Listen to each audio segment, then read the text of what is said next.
Assalamu alaikum. Adhikarshad is here. Today we will start historical perspective of kingdom protista.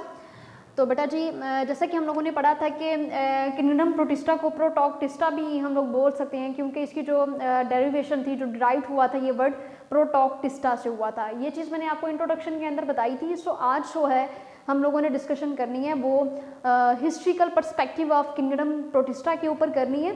तो इसकी अगर मैं derived के बारे में मैं बताऊं तो ये वर्ड कहाँ से अखज़ हुआ था, कहाँ से निकला था, तो वो प्रोटॉक्टिस्टा एक वर्ड है, वहाँ से ये वर्ड जो था वो अखज़ किया गया था। So I will tell you about the historical perspective of kingdom protista.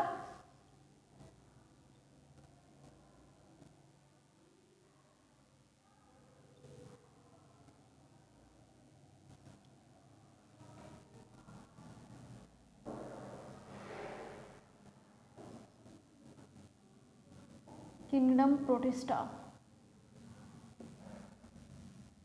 from chapter number 7. Okay जी बेटा,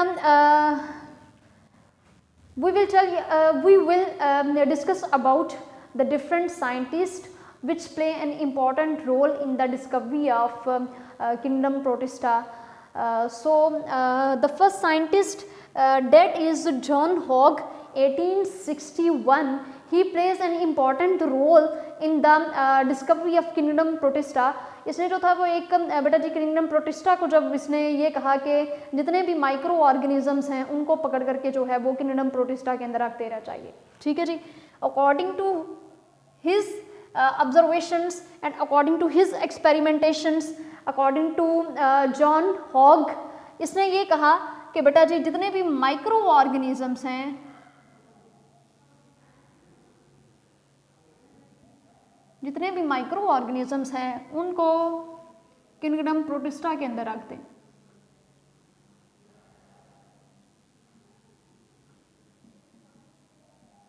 ठीक है जी, अब इसने किंगडम प्रोटिस्टा जो प्रपोज किया था, इसने सुजेस्ट किया कि जितने भी आम आंख से देखने वाले, जो कि आम आंख से नज़र नहीं आते, माइक्रो ऑर्गेनिजम्स जो कि बिल्कुल नेकेड आई से हमें नज़र नहीं आते, उनको पकड़ के जो है वो किंगडम प्रोटिस्टा के अंदर रखते हैं। इसके बाद एक और साइंटिस्ट आया, डेट इज एंट्स हैकल, 1866 में। उस बंदे ने बेटा जी सेपरेशन जो है, मतलब उसने भी ये सुजेशन जो थी अपनी दी थी, अकॉर्डिंग टू हिज सुजेशन उसने भी कहा कि ठीक है जी माइक्रो ऑर्गेनिजम्स जो हैं उनको जो है वो पकड़ करके हम किंगडम प्रोटिस्टा के अंदर रख देते हैं, because they are not fit in the kingdom plantae, kingdom animalia, kingdom fungi. So उसकी जो है वो रिजेम्बलेंस है ही नहीं है प्लांट्स के साथ, उसकी रिजेम्बलेंस जो है वो एनिमल्स के साथ, फंजाई के साथ नहीं है। सो माइक्रो ऑर्गेनिजम्स को पकड़ करके जो है वो हम किंगडम प्रोटिस्टा के अंदर रख देते हैं। ठीक है जी, सो इसने बेटा जी इसने भी सुजेस्ट यही किया था कि हम माइक्रो ऑर्गेनिजम्स को जो है वो पकड़ के किंगडम प्रोटिस्टा के अंदर ही जो है वो रख देते हैं। तो इसने सेपरेशन कर दी थी, इसने सेपरेट कर दिया जितने भी, अगर मैं ब्लू ग्रीन एल्जी की बात करती हूँ, सियानोबैक्टीरिया और बैक्टीरिया को इसने सेपरेट कर दिया था और उनको पकड़ के प्लेस कर दिया था किंगडम मोनेरा के अंदर। ठीक है जी, उसको किंगडम मोनेरा के अंदर इसने प्लेस किया था। देन उसके बाद जो है वो बेटा उसके लिए फिर बाद में देन देखा गया जी कौन कौन सी चीज़ें जो है उसको किंगडम प्रोटिस्टा के अंदर रखना है और कौन सी चीज़ों को जो है वो किंगडम मोनेरा के अंदर रखना है। तो देन इसने जो था वो सेपरेशन की थी ब्लू ग्रीन जो एल्जी है,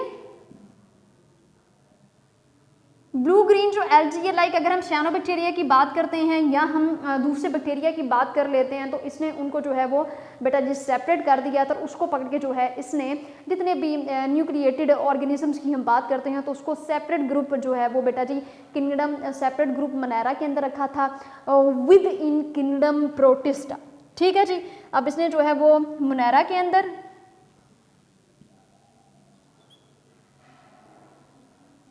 within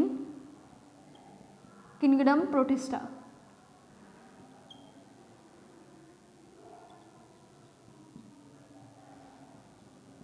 बेटा जी उसके बाद इंट्स हैकल के बाद भी एक साइंटिस्ट आया था हर्बर्ट कॉपलैंड, 1938 में भी इसने जो था बेटा जी इसने काम किया था। इसने जो था वो एलिवेट किया था प्रोकैरियोट्स को किंगडम स्टेटस के लिहाज से, और इसने जो था वो उनको सेपरेट कर दिया था फ्रॉम द किंगडम प्रोटिस्टा। और उसके बाद बेटा जी एक रॉबर्ट विटेकर जो है इसने अपना बहुत अहम किरदार अदा किया था। इसने जो है वो बेटा जी 1969 के अंदर जो है वो रॉबर्ट विटेकर आया 1969 में। बेटा जी इसने जो था वो 5 किंगडम क्लासिफिकेशन वाला जो सिस्टम था इसने उसको प्रपोज किया था। प्रपोज्ड 5 किंगडम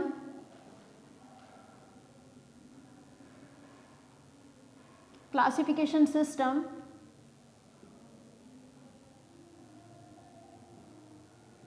ठीक है जी। तो इसने जो है वो बेटा जी इसने प्रपोज कर दिया था 5 किंगडम क्लासिफिकेशन सिस्टम, जिसमें इसने कहा था कि अब सिर्फ और सिर्फ जो है वो यूनिसेलुलर जो ऑर्गेनिजम्स होते हैं सिर्फ उनको ही जो है वो इसके अंदर प्लेस किया जाए। ठीक है, अगर आप किंगडम प्रोटिस्टा की बात कर रहे हैं देन किंगडम प्रोटिस्टा के लिए नेसेसरी है कि अगर हम यूनिसेलुलर ऑर्गेनिजम्स की बात करते हैं तो वो सारे के सारे यूनिसेलुलर ऑर्गेनिजम्स जो हैं वो किंगडम प्रोटिस्टा के अंदर आने चाहिए। बट बाद में जो था स्टिल अगर अभी भी हम देखते हैं किंगडम प्रोटिस्टा के अंदर तो हमें कई कॉलोनियल और कई जो है वो सम मल्टी सेलुलर जो ऑर्गेनिजम्स होते हैं वो भी हमें नज़र आते हैं। But according to his observations इसने ये बोला था कि जितने भी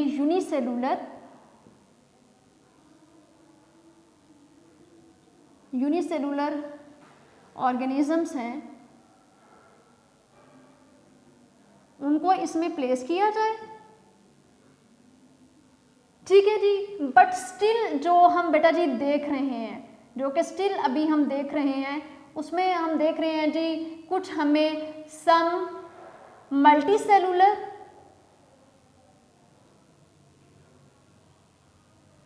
सेलुलर ऑर्गेनिजम्स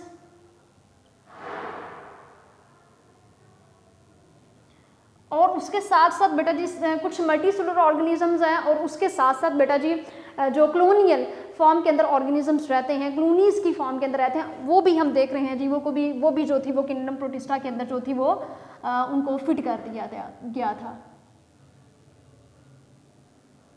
ठीक है जी, अच्छा जी।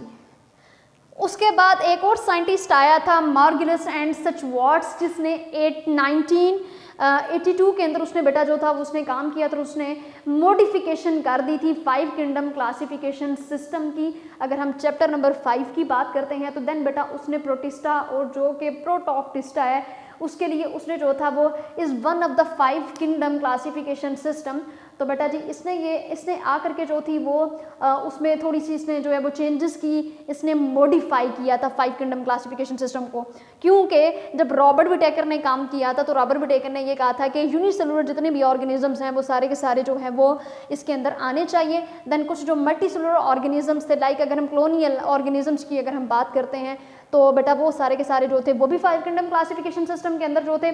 क्योंकि इसने थोड़ा सा यूँ समझ लें कि जिस तरह से हम उलझ जाते हैं तो वो उलझने की सिचुएशन से बचने के लिए इसने क्या किया, इसने 5 किंगडम क्लासिफिकेशन सिस्टम के अंदर ही इसने यूनिसेलुलर को भी, पहले इसका ही कहना था यूनिसेलुलर ऑर्गेनिजम्स जो हैं हम यहाँ पे जो है वो फिट कर देते हैं, बट बाद में जब according to his 5 kingdom classification system that is proposed by him, that is Robert Whittaker, तो इसने जो था वो जितने भी मल्टी सेलुलर ऑर्गेनिजम्स थे और कॉलोनियल फॉर्म के अंदर रहने वाले थे उनको भी जो है वो किंगडम प्रोटिस्टा के अंदर जो था वो कोड कर दिया था।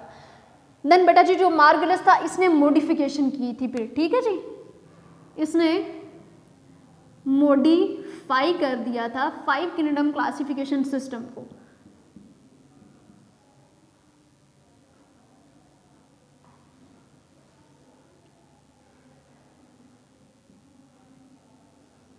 और बेटा ये चीज़ जो है वो इनके अबाउट जो है ये आप पढ़ के आए हैं, क्योंकि वहाँ पे किंगडम प्रोटिस्टा जो है ये आपने हमारी डिस्कशन जो हुई थी वो चैप्टर नंबर 5 के अंदर भी हुई थी किंगडम प्रोटिस्टा को लेकर के। तो इन साइंटिस्ट की कुछ साइंटिस्ट यहाँ से भी जो थे अपना अहम किरदार अदा करते थे, जो कि आपने रॉबर्ट विटेकर के बारे में पढ़ा और आपने मार्गुलिस एंड सचवार्ट्स के बारे में आपने चैप्टर नंबर 5 में जब किंगडम प्रोटिस्टा की जो थी वो बेटा जी जब उसके ऊपर ऑब्जर्वेशंस हो रही थी, जब उसको क्लासीफाई किया जा रहा था, तो इन साइंटिस्ट का जो जिक्र है वो चैप्टर नंबर 5 के अंदर भी है, जो कि बेटा किंगडम्स के ऊपर जो है वो मुश्तमिल है। ठीक है, सो बेटा जी हम लोगों ने जो थी ये इस तरह से क्लासिफिकेशन जो थी वो की गई थी।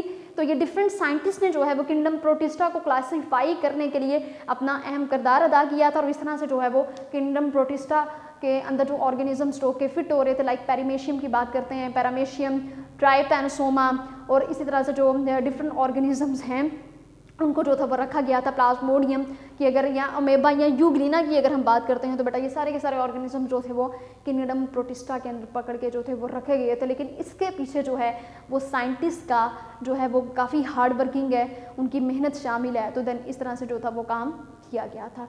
So it's all about the historical perspective of kingdom protista, जिसमें आपने डिफरेंट साइंटिस्ट के जो है वो वर्क्स, उनकी कॉन्ट्रीब्यूशंस जो हैं, उनकी जो सर्विसेज हैं इस काम के लिए आपने देखी कि किस तरह से उन्होंने अपना अहम किरदार अदा किया। तो देन हमारे सामने आज जो है एक हमें नज़र आ रहा है किंगडम प्रोटिस्टा वो इन सब साइंटिस्ट की जो है वो कॉन्ट्रीब्यूशंस की वजह से जो है वो उनकी इन्होंने क्लासिफिकेशन की थी और आज जो है वो ईजिली हम उसको जो है वो समझ पा रहे हैं, क्योंकि अब डिफरेंट उसकी क्लासिफिकेशंस कर दी गई हैं। अगर फॉर एग्जांपल हम यही कहते हैं कि कि जब हम किंगडम्स की बात कर रहे थे तो हमने ये पढ़ा कि सबसे पहले जो किंगडम्स बनाए गए थे वो सिर्फ और सिर्फ किंगडम एनिमेलिया था और किंगडम प्लांटी था। तो सारे ऑर्गेनिजम्स को या तो किंगडम प्लांटी के अंदर या किंगडम एनिमेलिया के अंदर रखा गया था। लेकिन बाद में आने वाले साइंटिस्ट ने कहा कि ये काम सरासर गलत है, ऐसा नहीं होता। तो उसके बाद जो थी वो उन्होंने ऑब्जर्वेशंस की थी, एक्सपेरिमेंट्स किए, तो देन उनको डिफरेंट क्लासेस के अंदर, डिफरेंट जो थे वो फाइलम्स के अंदर, डिफरेंट किंगडम्स के अंदर जो था उनको क्लासीफाई कर दिया गया था। ठीक है जी। सो बेटा होप सो कि आपको जो है वो लेक्चर समझ में आ गया होगा। यहाँ से जो है वो इनकी जो साइंटिस्ट की डेट्स वगैरह होती हैं उसको सही अच्छे तरीके से कीजिएगा, क्योंकि यहाँ से आपके MCQs आते हैं। ठीक है, और किस साइंटिस्ट ने क्या काम किया है आपको यहाँ से जो है वो शॉर्ट क्वेश्चन भी पूछा जा सकता है, क्योंकि वो एग्जामिनर के ऊपर वो जो बेटा पेपर बनाने वाले होते हैं उनके ऊपर डिपेंड करता है कि उन्होंने किस टाइप का जो है वो क्वेश्चन देना है। सो अच्छे तरीके से जो है वो काम कीजिएगा, हर पॉइंट को, हर लाइन को सही तरीके से पढ़िएगा। बाकी जी दुआओं में याद रखिएगा। अल्लाह हाफिज़। वीडियो पसंद आई तो लाइक करें, अपनी राय कमेंट करें। ऐसे ही मजीद वीडियोस के लिए हमारा चैनल सब्सक्राइब करें और बेल का आइकन दबाएं ताकि आपको हर वीडियो का नोटिफिकेशन मिलता रहे।